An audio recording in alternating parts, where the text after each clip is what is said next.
Assalamualaikum warahmatullahi wabarakatuh. Saya peserta literasi dari SMP Negeri 1 Pamengpeuk akan menceritakan sebuah cerpen sebagai tantangan di bulan April. Judul cerpennya adalah Hilangnya Sosok Berharga di Hari Idul Fitri. Di suatu desa yang jauh dari pusat kota tinggallah sebuah keluarga yang hidup tanpa sosok seorang ayah dan serba kekurangan. Mereka hidup tergantung pada kebun yang mereka tanami. Adalah seorang ibu yang single mother yang mempunyai 4 anak, terdiri dari 2 anak laki-laki dan 2 anak perempuan. Anak pertamanya yang berusia 15 tahun seorang pemuda tampan yang bernama Jaki. Tetapi sayangnya Jaki putus sekolah pada saat SMP karena keterbatasan biaya dan jarak tempuh untuk menimba ilmu. Jaki yang selalu membantu ibunya untuk berkebun di ladang, dengan telaten dia menanam berbagai jenis sayuran di ladang. Karena keuletan dan kesabarannya, tanaman yang dia tanam tumbuh subur dan melimpah. Jaki dan ibunya selalu mencoba untuk menjual sayuran tersebut ke pasar. Tetapi sayangnya, pasarnya juga pun cukup jauh dari tempat mereka tinggal. Jaki selalu teringat pengalaman pertamanya saat bersama ayahnya yang selalu menggunakan motor butut ayahnya. Dia berusaha menggapai impiannya untuk menjual semua hasil kebunnya.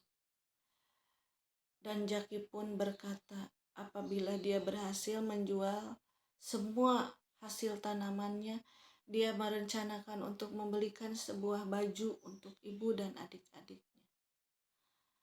Anak kedua bernama Mela, dia berusaha 10 tahun. Mela selalu ikut membantu ibunya mengasuh kedua adiknya dan mengurus rumah saat ibu dan kakaknya di ladang. Karena dia merasa kasihan dan merasa berdosa jika tidak membantu ibunya. Singkat cerita, Jaki berhasil membawa hasil kebunnya untuk dijual dan diberikan keperluan sehari-hari. Kali ini Jaki ingin membeli baju baru untuk lebaran. Walaupun di bulan puasa, mereka tetap melakukan kegiatan seperti hari-hari biasa. Mereka melaksanakan sholat tarawih berjamaah di sebuah masjid kecil yang sudah berumur. Karena kecintaannya membaca Al-Quran, Jaki berusaha belajar dan mengajarkan adik-adiknya membaca Al-Quran. Ibunya sangat senang sekali dengan keadaan tersebut. Nah, ibu rasa ibu sudah cukup memberikan pelajaran dan pengarahan sama kamu. Ibu titip adik-adikmu ya, apabila nanti ibu tiada, kata ibu Jaki. Kenapa bilang begitu, Bu? Alhamdulillah apa yang ibu ajarkan kepada kakak bisa kakak terima dan amalkan. Memangnya ibu mau kemana? Kok bilang titip adik-adikku? Kata Jaki bingung. Karena ibunya yang sering sakit-sakitan, dikarenakan pernah jatuh dan terguling saat bekerja di ladang. Dan karena keterbatasan pula biaya dan adanya dokter, maka ibunya hanya diobati dengan obat-obatan yang seadanya. Kaki ataupun badan yang pernah terkilir tanpa diurut ataupun diobati. Saat itu waktu menunjukkan pukul 3 dini hari. Sudah waktunya Jaki dan adiknya menyiapkan makanan untuk sahur.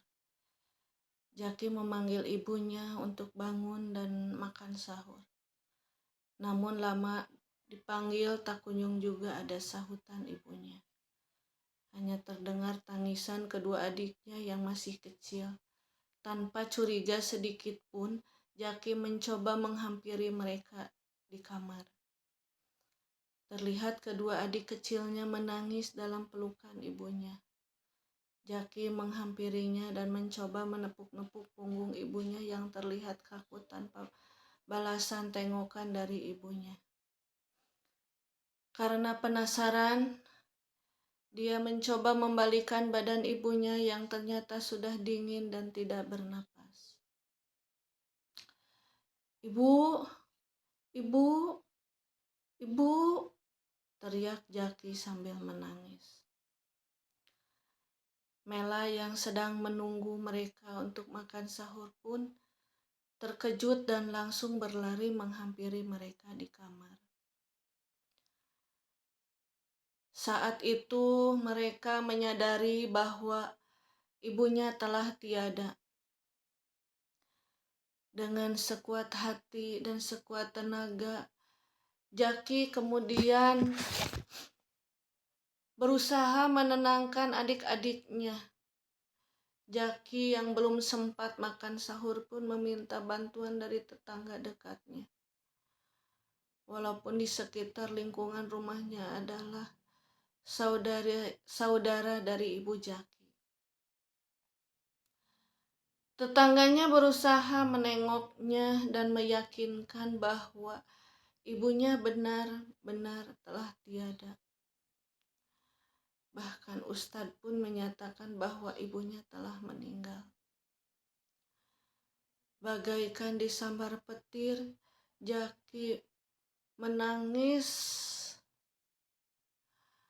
meneteskan air mata karena kepergian ibunya. Hari Jumat puasa hari ke-20.